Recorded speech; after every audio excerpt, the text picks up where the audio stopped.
কীভাবে কন্ট্রোল করবেন? উনি তো আগেই গন্ডগোল লাগাই দিয়েছেন। আপনি এইটুক বুদ্ধিশুদ্ধি হলো না, আপনি এইটুক ফাইট করতে পারলেন না, তাহলে আপনি ক্রিকেট অপারেশন চেয়ারম্যান হতে চাচ্ছেন কেন? হন কেন? তো যদি বলেন কত মার্কস দেবেন, আমি 5 দিব। মানে হ্যাঁ, কারণ 95টা উনি খেয়ে ফেলেছেন শান্তর ক্যাপ্টেন্সি ইস্যুতেই। এটা 7 দিন আগে আপনারা ভাই জুম মিটিং করলেন না কেন? 7 দিন আগে ডিসিশন দিয়ে দিতেন যে শান্ত ক্যাপ্টেন থাকবে না। থুতু উপরে মারলে নিজের গায়ে পড়ে।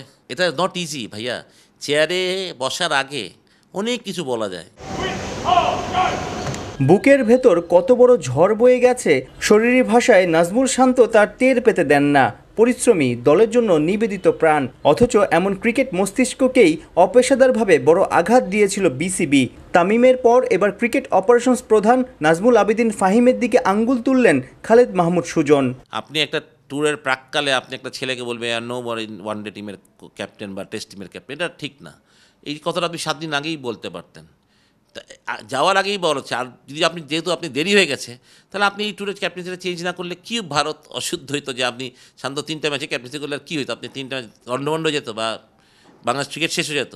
তা আপনি একটা ছেলেকে সেই সম্মানটা তো দিলেন না। প্লিজ, উনি being a cricket operation chairman যদি বলে একটা বোর্ডে দিতেছেন, আমি বলবো রং। আপনি বলবেন না ভাই, আমি আমার ক্যাপ্টেনকে এভাবে করতে চাই না, আমি চাই এই ট্যুরটা হয়ে যাক, আমরা ঠান্ডা মাথায় শান্তকে বলবো শান্ত, আমরা তোমাকে ওয়ান ডেতে ক্যাপ্টেন চিন্তা করছি না। কিন্তু আপনি তো এইটুকু আপনার বোল্ড ডিসিশন নেওয়া উচিত ছিল, এইটুকু আপনার সাহস থাকা উচিত ছিল। তাহলে আপনি ক্রিকেট অপারেশন চেয়ারম্যান কেন হইলেন? ঠিক না? এরকম একজন মানুষের কাছ থেকে এরকম সিদ্ধান্ত আপনাকে কতটুকু অবাক করেছে? যদি আমাকে বলেন 100তে মানে সোফার আজকে পর্যন্ত যদি বলেন কত মার্কস দেবেন, আমি 5 দিব। মানে হ্যাঁ, কারণ 95টা উনি খেয়ে ফেলেছেন শান্তর ক্যাপ্টেন্সি ইস্যুতেই। মানে এটা একটা মানে একটা চাইল্ডিশ একটা কাজ। আমার মনে করেন ওনার ফাইট করা উচিত ছিল বিগ ফর শান্ত। তো শান্ত ওনাকে কীভাবে রেসপেক্ট দেয় এখন, উনি কীভাবে আশা করেন রেসপেক্টটা উনি? মানে এবং আমি মনে করি বাংলাদেশের অন্যান্য প্লেয়ারও তো রেসপেক্ট দেওয়ার, উনি জায়গাটা হারাই ফেলছে অনেকটাই। কারণ আপনি যাওয়ার এটা কীভাবে সম্ভব? এটা ইন্টারন্যাশনাল টিম ট্যুরে যাচ্ছে, তার আগের দিন ক্যাপ্টেন প্রেস কনফারেন্স করলো, সে জানে সে ওয়ানডেরও ক্যাপ্টেন, সে ওইভাবে চিন্তা করছে বললো, তারপর সে ক্যাপ্টেন নেই সন্ধ্যায়।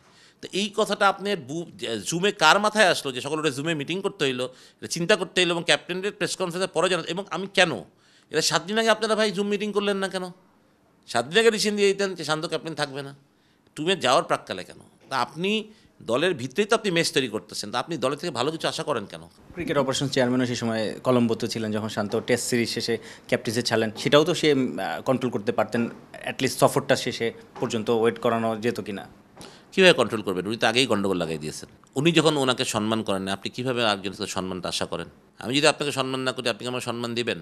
আপনি একটা ছেলেকে এত বড় কষ্ট দিচ্ছেন, অ্যান্ড উনি তো বাংলাদেশ টিমের ক্যাপ্টেন ছিলেন না, কোনদিন ক্রিকেট ওইভাবে বড় ঈশ্বরে খেলেনও নাই। তো উনি এটা আসলে ফিলিংসটা বুঝবেন না। হ্যাঁ, আপনি যখন ইন্টারন্যাশনাল লেভেলের ক্যাপ্টেন্সি করবেন, ক্রিকেট খেলবেন, আপনি বুঝবেন এখানে অসম্মানটা কত বড় জিনিস, ঠিক না? মানে শান্ত এটা ডিজার্ভ করে না, আমি সবচেয়ে বড় কথা, কোনো ক্যাপ্টেনই ডিজার্ভ করে না, সে যত বাজে ক্যাপ্টেনই হোক বা বাজে প্লেয়ারই হোক। যদি once you have been decided him captain, আপনার তার ট্রানজ্যাকশনটাও খুব ভালো হওয়া উচিত ছিল, ঠিক না?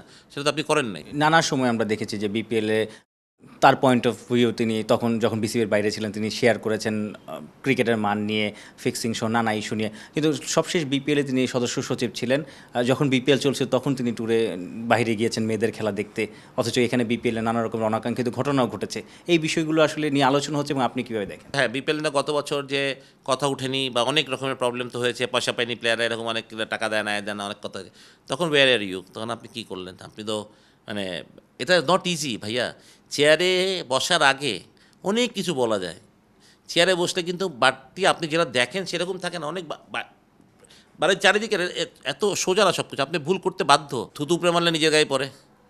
তা আপনি কনফ্লিক্ট অফ ইন্টারেস্টের কথা সবসময় বলেছেন বা এরকম কথা বলেছেন, তো এটা এখন কনফ্লিক্ট অফ ইন্টারেস্ট না যে আপনি গভর্নিং কাউন্সিল আপনি কীভাবে যান মেয়েদের খেলা দেখতে? আপনি তো বড় তো আরও ডাইরেক্টর, তারাও যেতে পারতো, বা আপনি যাওয়ারই দরকার কি? বা লাইভ টেলিকাস্ট যেসব খেলা হচ্ছে সব খেলা আমার যাওয়ারই দরকার, আমি টিভিতে দেখতে পাচ্ছি। সাইফুর রূপক, ৭১। সেই ক্ষেত্রে যদি ও হেডমাস্টার হয় তাহলে আই উইল বি